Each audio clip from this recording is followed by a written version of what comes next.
দেখো বড় মামি, তুমি তোমার বাপের বাড়িতে গিয়েছিলে, তাতে আমার কিচ্ছু যায় আসে না। তুমি তোমার ছেলের বৌমাদের নিয়ে গেছিলে তো, সেটাও মেনে নিচ্ছি। কিন্তু তুমি আমার বউকে সঙ্গে করে নিয়ে গেছিলে, এটা কিন্তু তুমি ঠিক কাজ করোনি বড় মামি।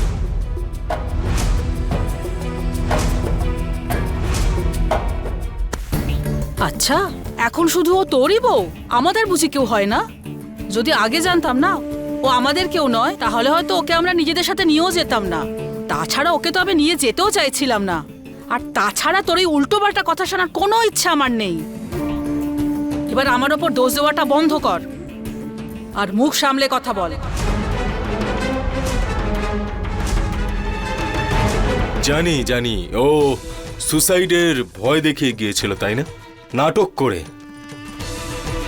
তুমি কি ভেবেছিলে সুসাইডের নাটক করবে, ভয় দেখাবে, তাহলে বেঁচে যাবে? একটা কথা মনে রেখো, তুমি পারো। ওই যে গরু আছে না, গরু, সে সারাদিন মাঠে ঘাটে ঘাস খাওয়ার পর দিনের শেষে বাড়ি ফিরে আসে কিন্তু। কারণ গোয়াল ঘর আর দড়ি, এই দুটোই ওর জীবনের নিয়তি।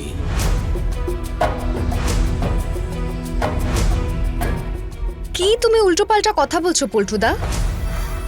আমরা কি পশু? আমরা কি ওখানে কোনো খারাপ কাজ করতে গেছিলাম? আশীর্বাদের নিমন্ত্রণ এসেছিল, তাই জন্য আমরা গেছিলাম। আর সেটাও আমাদের কাছের নিজের আত্মীয়ের। আর তারা তো বাড়ির সবাইকে নিমন্ত্রণ করেছিল। আর মেজদি যেতে চেয়েছিল আর গেছিল আমাদের সাথে। তাতে কি এমন হয়ে গেল? সাবধান! তোমার সঙ্গে এখানে কেউ কথা বলছে না। এটা আমাদের ব্যক্তিগত ব্যাপার। হাজব্যান্ড ওয়াইফের মাঝখানে নাক গলাতে এসো না। পল্টু দাদা, তাহলে তুমি মেজ বৌদিকে সবার সামনে অপমান কেন করছো? যদি তোমার কিছু বলারই থাকে তাহলে নিজের ঘরে গিয়ে বলো। আর তখন না আমাদের কানে কিছু আসবে, না আমরা কিছু বলবো তোমায়। আর এমনি তো এমন কি হয়ে গেছে যদি মেজ বৌদি গিয়েও থাকে? নিজের আত্মীয় স্বজনের বাড়িতেই তো গেছিল। কাল মেজ বৌদি কত কষ্ট পেয়েছিল, কাঁদছিল পর্যন্ত। আর এমন অবস্থায় ও যদি একা থাকতো আর যদি কিছু করে ফেলতো, তুমি কিভাবে সামলাতে? আর যদি তিন বউ যায়, সেখানে যদি মেজ বৌদিকে না নিয়ে যাওয়া হয়, তাহলে কি সেটা ঠিক হতো? আর এমনিতেও বউয়েরা বাড়ির জন্য খাবার বানিয়ে গিয়েছিল। আর নাকি অন্য কোনো ব্যাপার আছে? আমি বলছি দাদা, আসল ব্যাপার এটাই যে তোমার ইগো হার্ট হয়েছে, যে মেজো বৌদি তোমার পারমিশন না নিয়ে আমাদের সাথে কিভাবে চলে গেল। বলো, আসল ব্যাপার তো এটাই, তাই না? পারো।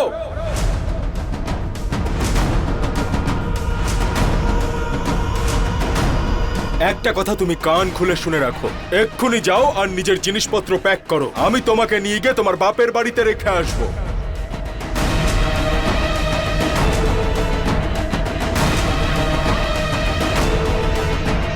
কারণ তোমার মতো একটা মেয়ের সঙ্গে না আমি কোনো সম্পর্ক রাখতে চাই না।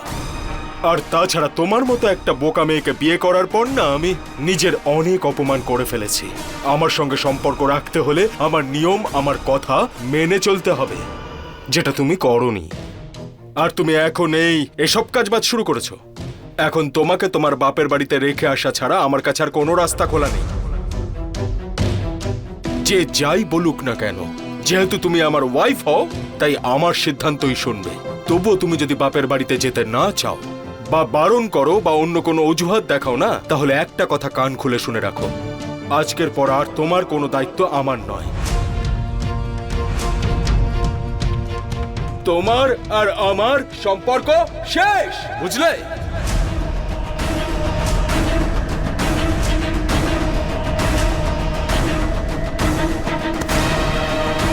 আরে আজকাল তো এসব সাধারণ ব্যাপার।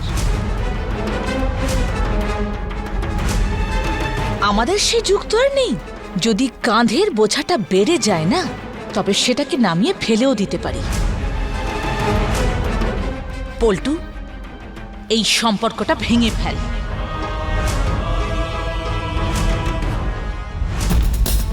তুই এর সঙ্গে একদমই থাকতে পারবি না। প্রথম কথা হলো ও তো বোকাই, আর তার উপর এখনো রীতিমতো বদমাইশি করতে শিখেছে। একদিনের জন্য আমার বাপের বাড়ি গেছিল বলে তুই ওর সঙ্গে সম্পর্ক ভেঙে দিচ্ছিস? শোনো না, আমি তোমার কাছে হাত জোড় করছি, আমাকে না বাপের বাড়ি পাঠিও না। আমি কোথাও যাব না। আমার অনেক বড় ভুল হয়ে গেছে, আর কখনো হবে না। আমাকে তুমি ডিভোর্স করো না। আমি তোমার পায়ে পড়ছি, আমাকে তুমি ডিভোর্স করো না। আমি কোথায় যাব?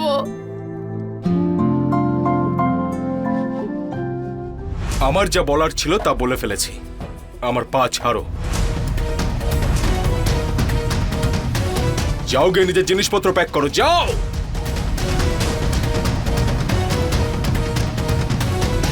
এটা করা তোমার জন্য অত সহজ হবে না পল্টুদা।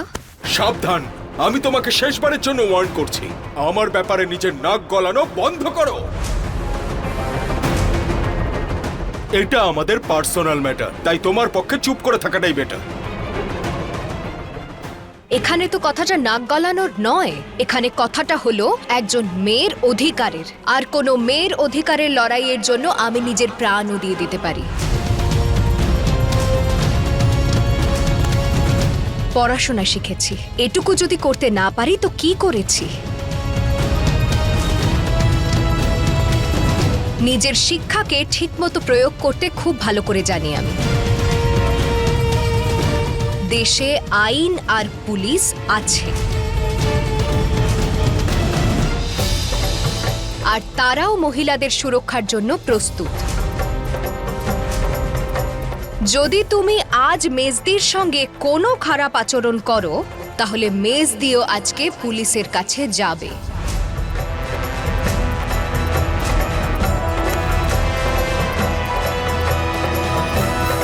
শুনতে পাচ্ছ তোমরা? হ্যাঁ, কিভাবে আমাদের বাড়ির বৌমাদের আজে বাজে কথা শেখাচ্ছ? আমাদের পরিবারকে তছনছ করে দিতে চাইছে এই মেয়েটা। ব্যাপারটা হচ্ছে, নিচু বংশের মেয়েদের নিয়ে আসলে এই ফল তো পেতেই হবে, তাই না? পল্টুদা,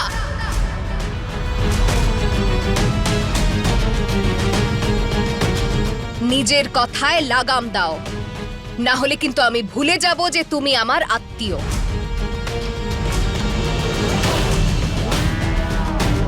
তোমার আমায় যা বলার তুমি বলতে পারো, কিন্তু আমার পরিবারের ব্যাপারে একটাও বাজে কথা যদি তুমি বলার চেষ্টা করো না, তাহলে আমার থেকে খারাপ কেউ হবে না। আর তুমি আমার ব্যাপারে উল্টোপাল্টা কথা বলার কে হও? কে হও তুমি? আমার শ্বশুর বাড়িতে থাকার সুযোগ পেয়েছো, তার মানে এই নয় যে তুমি নিজের বাড়ির বউকে অপমান করবে।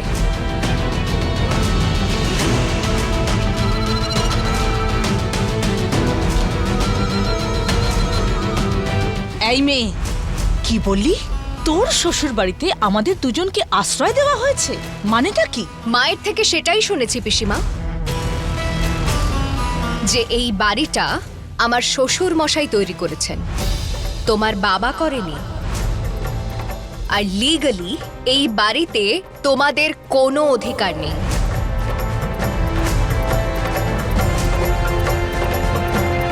যখন তোমার স্বামী গত হয়েছিল তখন নিজের ছেলেকে নিয়ে এই বাড়িতে থাকতে এসেছিলে। সে মায়ের মন বড় বলে তাই মা তোমাদের এখানে থাকার অনুমতি দিয়েছে।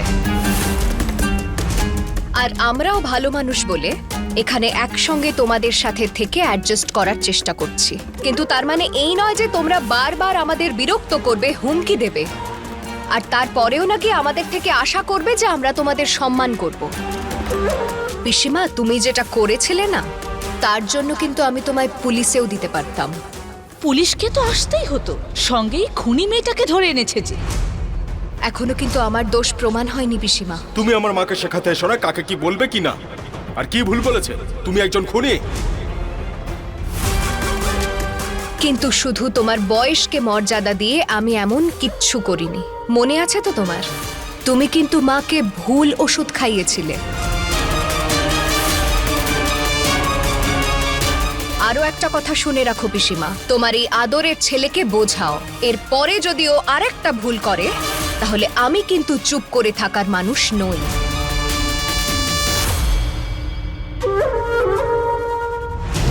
কি করবে তুমি? কি করবে নাকি তুমি বলো? পল্টু দাদা, অনেক হয়েছে, প্লিজ এমন কথা বলো না তুমি। আমি তো তোর রাগের কারণটাই বুঝতে পারছি না। একদিনের জন্যও আমাদের সঙ্গে একটু গেছে, তার জন্য সম্পর্ক ভাঙছিস, বিবাহ বিচ্ছেদ চাইছিস। তুই একবারও ভেবে দেখেছিস কি বলছিস? হ্যাঁ জানি, আমি আমার ওয়াইফ হয় আর আমার বানানো নিয়মেই চলবে ও।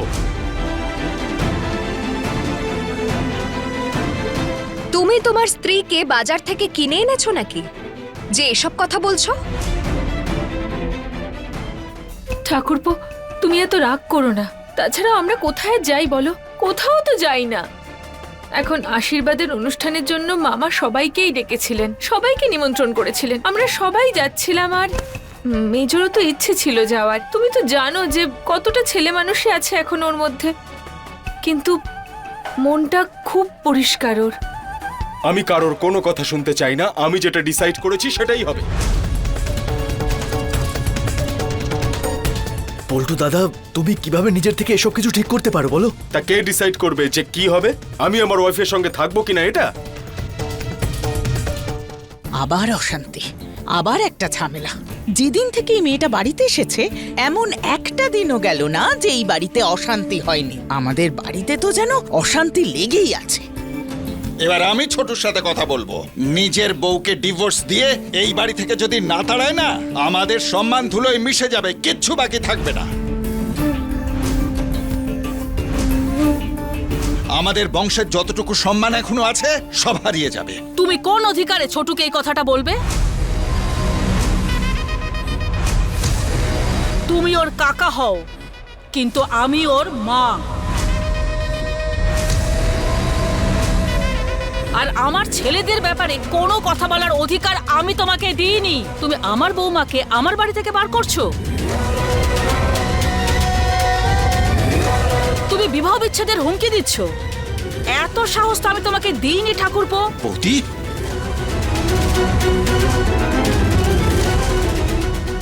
বাদ দাও না, তুমি কিচ্ছু বলো না, কারণ এই তো দিদির প্রয়োজনীয় জিনিস সব জোগাড় করছে, তাই জন্য তো মাথায় তুলে রেখেছে। কেন রে ছোট? আমার এমন কি প্রয়োজন আছে রে যার জন্য আমার কারুর সাহায্যের প্রয়োজন হবে?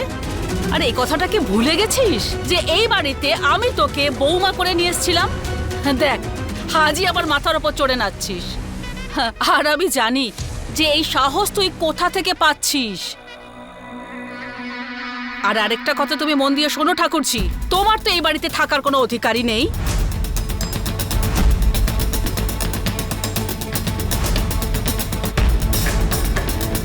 হ্যাঁ, এই কথাটা ও একটু জোরে বলেছে, কিন্তু এর মধ্যে তো কোনো ভুল বা মিথ্যে নেই। আর তুমি এই কথাটা খুব ভালো করে জানো।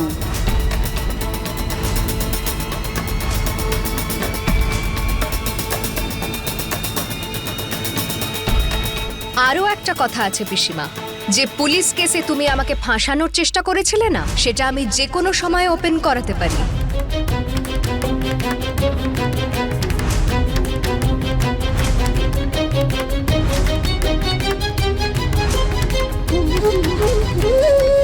সেই বিষয়টা সেদিন হয়তো শেষ হয়ে গেছিল, কিন্তু আজ অবধি আমি আমার অসম্মান ভুলে যাইনি।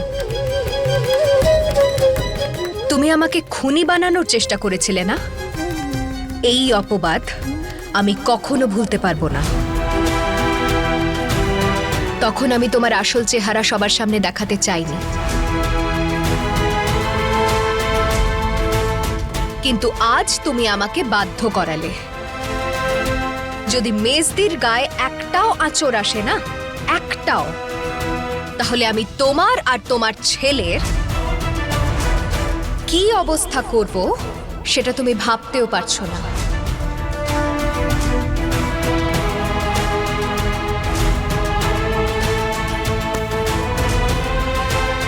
আরো একটা কথা কান খুলে শুনে রাখো, আমি ভালোর কাছে খুব ভালো, আর খারাপের কাছে তার থেকেও বেশি খারাপ। যদি আমার সঙ্গে ভালোবেসে কথা বলো তাহলে আমি তোমার পা পর্যন্ত টিপে দিতে পারি, কিন্তু যদি তোমার মনে হয় যে তুমি আমাকে চোখ দেখিয়ে তোমার সব কাজ করিয়ে নেবে, তাহলে তুমি ভুল করছো। আর সেই অধিকার কে দিয়েছে তোমায়? হ্যাঁ, মেয়েরা কি কোনো খেলনা নাকি যে বিয়ে করিয়ে আনলাম, বছর বছর সেবা করালাম, বাড়ির দেখাশোনা করালাম, তারপর যখন মনে হলো তাকে অসম্মান করলাম, বাড়ির বউকে এভাবে সবার সামনে অপমান করলাম, সবার সামনে তাকে ছোট করলাম। আরে একদিন ও বিয়ে বাড়ি গেছে বলে তাকে ডিভোর্স দেবে বলছো? আমিও দেখছি যে মেজদির কি করে ডিভোর্স হয়। তুমি ডিভোর্সের কেস করবে তো করো, কিন্তু তার আগে আমি ডোমেস্টিক ভায়োলেন্সের কেস করব তোমার अगेंस्टे।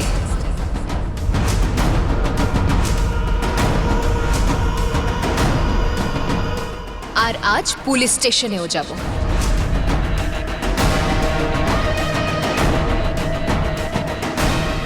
শুনতে পাচ্ছ তো মা তুমি কি না কি বলে যাচ্ছে ও? কিন্তু আমাদের বড় মামি এখনো চুপ করে আছে। কিন্তু বড় মামিকে কিছু বলার মতো তুই রেখেছিস? আর তুই এ কথাটা কি করে বলতে পারলি যে মেজ বউকে তুই ছেড়ে দিবি? আপনারা সবাই চুপ করুন। তুমি শোনো না, আমি তোমার কাছে আবার ক্ষমা চাইছি। আমার সাথে এরকম করো না। আমি আমি আর আর আর কখনো এরকম করব না। আমি আমাকে ক্ষমা করে দাও। কিসের জন্য তুমি ক্ষমা চাইছো দিদি? কি ভুল করেছো তুমি? যদি পল্টু দাদার বাইরে যেতে সম্পূর্ণ স্বাধীনতা থাকে তাহলে তোমার কেন থাকবে না? শুধু এই কারণে যে তুমি একজন মেয়ে, আর তুমি তো বাড়ির গার্জেনের সঙ্গে গেছিলে, আমরা সবাই গেছিলাম, এতে কি এমন অপরাধ হয়ে গেছে? আর পল্টু দাদারও কোনো অধিকার নেই তোমার স্বাধীনতা কেড়ে নেওয়ার। কারোর কোনো ক্ষতি করনি তুমি। আমরা সবাই বাড়ির সমস্ত কাজ করে গেছি, বাড়ির খাবার বানিয়ে গেছি। শুধু এক রাতের জন্য গেছিলাম, মায়ের সঙ্গে গেছিলাম। এবার সেই কারণে কি এত কথা শুনতে হবে আমাদের? তাহলে ঠিক আছে, এখন বরং পুলিশের আসারই অপেক্ষা করো, আর তাকেই সিদ্ধান্ত নিতে দাও যে এটা ঠিক হয়েছে নাকি ভুল হয়েছে।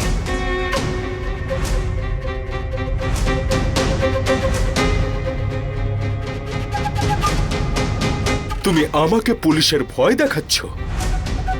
দাদাও ভয় দেখাচ্ছে কারণ তুমি ভয় দেখানোর মতো কাজ করেছো। তুমি একটু শান্ত মাথায় ভেবে দেখো, এইভাবে কোনো মহিলাকে অপমান করে তাকে বাড়ি থেকে বের করে দেওয়া উচিত নয়। তোর যদি নিজের সম্মানের কথা পরোয়া না থাকে তাহলে কে কি করতে পারে? যদি তুই সম্মান দিয়ে কথা বলতিস তাহলে তুইও অসম্মানিত হতিস না। যদি তুই সম্মান চাস তো সম্মান দিতেও শেখ। তোকে তাহলে কেউ পুলিশের ভয়ও দেখাতো না, আর কেউ অসম্মানও করতো না। আর আমি না অনেক কিছু করতে পারি। তোমার অফিসে গিয়ে তোমার নামে নালিশ করতে পারি, তোমার বসের সঙ্গে কথা বলতে পারি, তোমার অত্যাচারের গল্প শোনাতে পারি।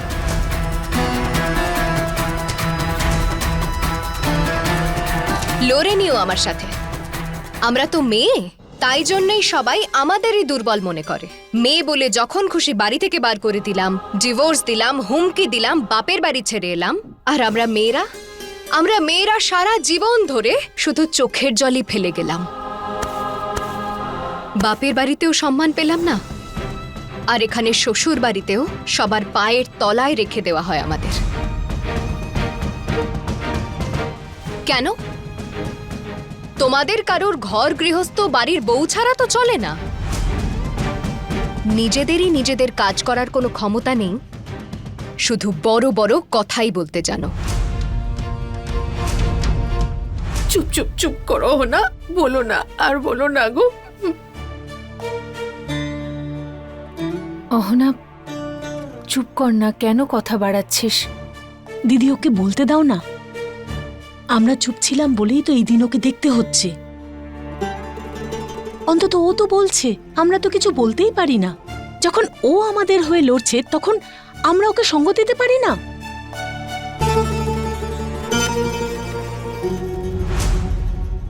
যদি আমরা ওকে সঙ্গ না দিই তাহলে ও একা একা কি করে লড়বে?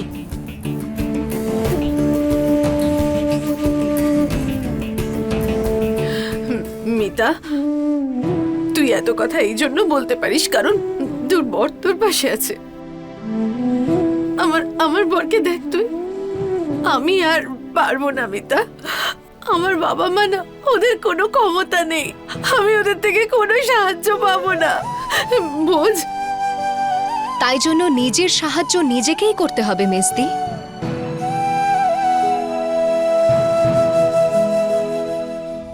এই বাড়ি আমার।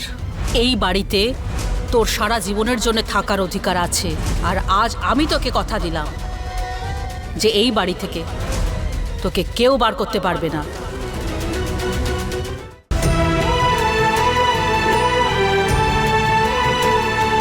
নিজের অধিকারের আওয়াজ নিজেকেই তুলতে হয়। তুমি নিজের শক্তিকে এত দুর্বল মনে করো না। তুমি যেটুকু পারো সেটা নিজের জন্য করো আর নিজের যত্ন নাও। আর এইভাবে নিজের অসম্মান কোনোভাবেই বরদাস্ত করো না।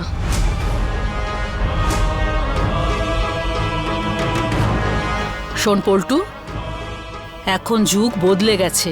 আমরা যা সহ্য করার করেছি, কিন্তু এই আজকালকার মেয়েরা সহ্য করবে না। তোর বউ সহ্য করছিল কারণ তার কাছে কোনো রাস্তা ছিল না, কিন্তু তার মানে এই নয় যে তুই তাকে সারা জীবন এইভাবে আটকে রাখবি। একবার যদি ও তোর কথা না শুনতে শুরু করে, তাহলে তোর সম্মান আর ফিরে আসবে না বলে দিলাম।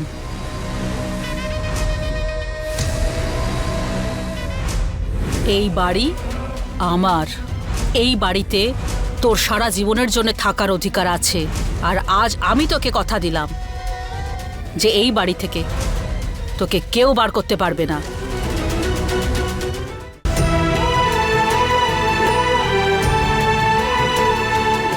যদি সম্মান চাস তাহলে একে অন্যকে সম্মান দিতে শেখ। আর মেজ বউ, যাও, নিজের ঘরে যাও। এই বাড়ি থেকে তোমাকে কেউ বার করতে পারবে না। এই বাড়ি আমার। এখন যে যা ইচ্ছে বলুক, এই বাড়িতে তোর সারা জীবনের জন্য থাকার অধিকার আছে। আর আজ আমি তোকে কথা দিলাম যে এই বাড়ি থেকে তোকে কেউ বার করতে পারবে না। আর এমন কোনো ভুলও তুই করিসনি যার শাস্তি তোকে পেতে হবে।